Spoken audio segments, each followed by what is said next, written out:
सहिष्णुता का सिद्धांत। सहिष्णुता का सिद्धांत। हिंसा प्रतिहिंसा की ज्वाला में धधकते हुए विश्व को महात्मा बुद्ध का अमर संदेश था। शांति से बड़ा कोई आनंद नहीं।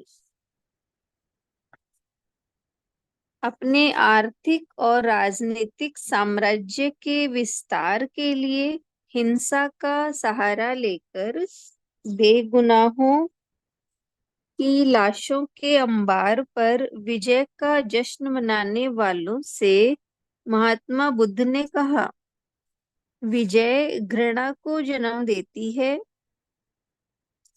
और पराजय के गर्भ से कष्ट पैदा होते हैं। विजय घृणा को जन्म देती है और पराजय के गर्भ से कष्ट पैदा होते हैं। इस प्रकार विवेकशील व्यक्ति न तो विजय की कामना करता है, ना ही पराजय की। आज तो विजयी है, आज जो विजयी है कल वह पराजित होगा। प्रतिशोध पर काबू पाने का एकमात्र उपाय है प्रतिशोध की भावना का परित्याग।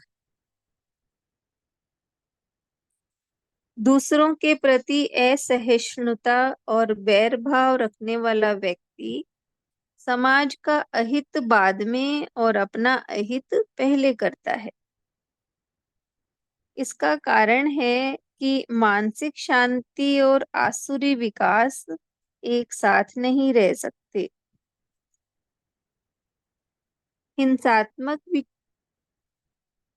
हिंसात्मक विचार और विकार मन से शांति को उखाड़कर ही अपना स्थान और साम्राज्य बनाते आए हैं।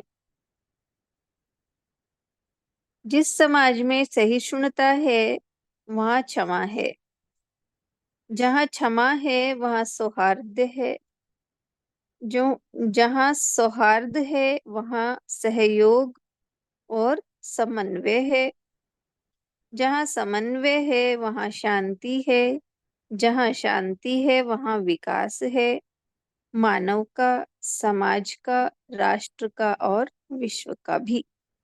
दूसरे शब्दों में जहाँ विकास है वहाँ आनंद है एवं आह्लाद है। अर्थात पूरे समाज, राष्ट्र और विश्व की प्रगति का निमित्त बनने की गुणात्मक योग्यता रखती है सहिष्णुता।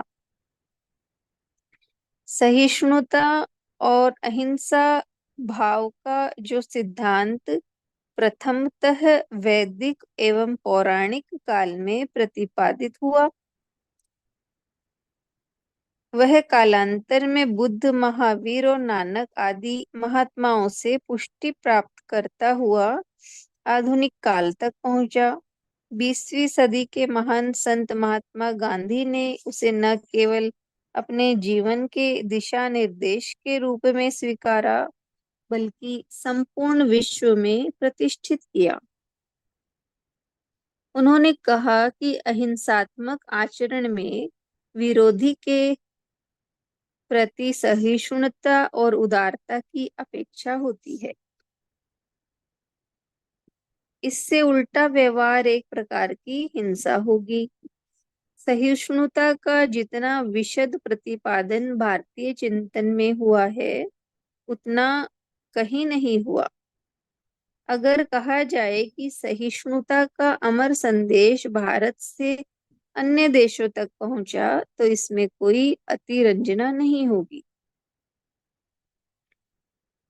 यह बात जरूरी है कि हमारे यहाँ सहिष्णुता का तत्व निरूपण अहिंसा सिद्धांत के रूप में अधिक हुआ है,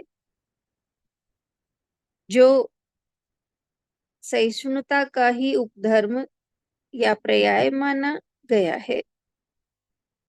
इन दोनों का एक उद्देश्य एक है, किसी भी जीवात्मा को पीड़ा पहुंचाने से बचाना।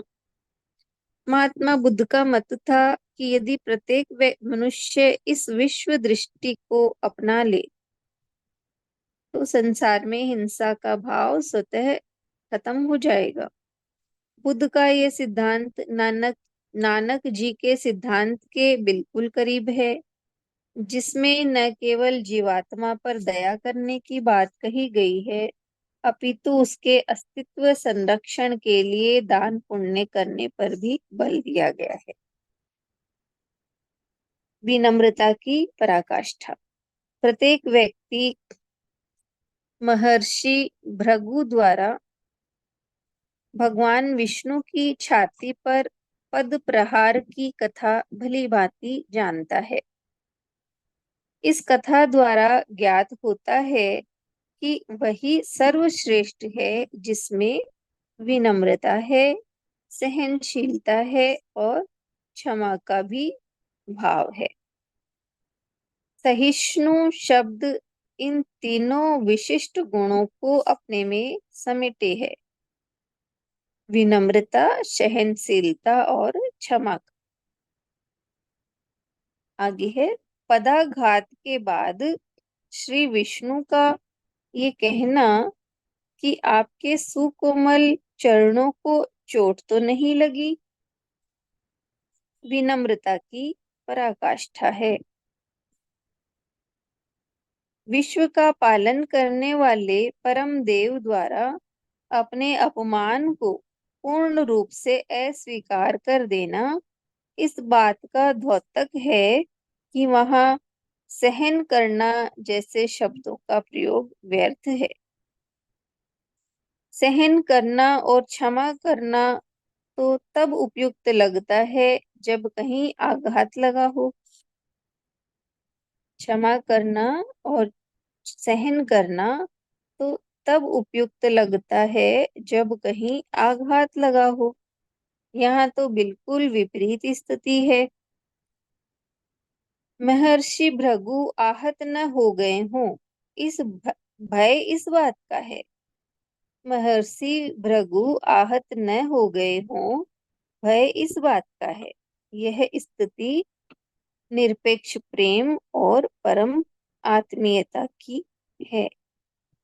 इतना ही है लेसन सहिष्णुता का सिद्धांत। महात्मा बुद्ध ने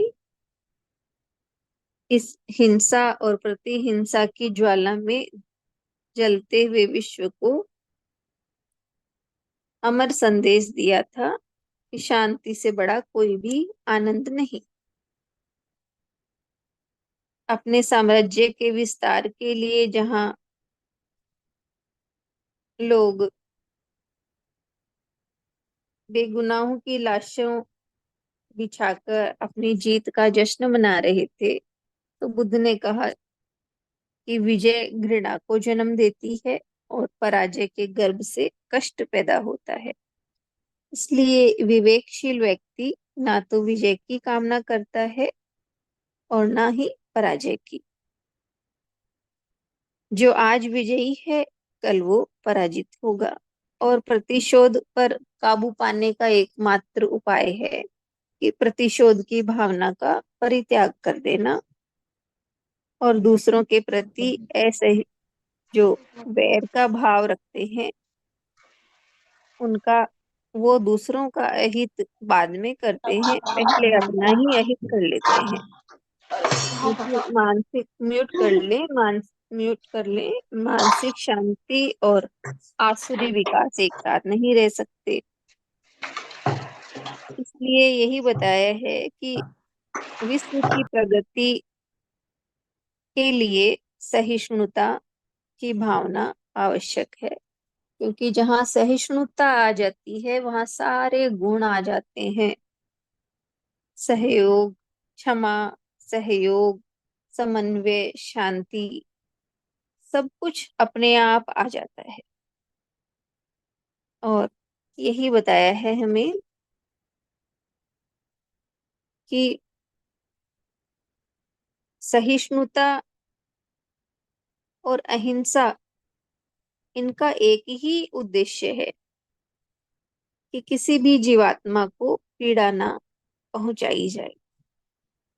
और विनम्रता की पराकाष्ठा में भगवान विष्णु का उदाहरण देकर बहुत अच्छे से बताया है कि महर्षि भृगु ने भगवान विष्णु की छाती पर पांव से प्रहार किया, तो भगवान ने यही कहा कि आपके सुकोमल चरणों को चोट तो नहीं लगी। तो ये विनम्रता की पराकाष्ठा है। और ये कहा कि कोई कहे हम सहन करना पड़ा या हम क्षमा करते हैं, तब तो इसका मतलब ये है कि उस व्यक्ति को आघात लगा है। लेकिन भगवान ने तो आघात लगा है, उसका अपमान हुआ है, लेकिन भगवान ने तो यही कहा कि आपके चरणों को चोट ना लगी हो। यानी वहां पर न तो अपमान की भावना है उनके भीतर, न सहन या क्षमा करने की भावना है, बल्कि विनम्रता की भावना है।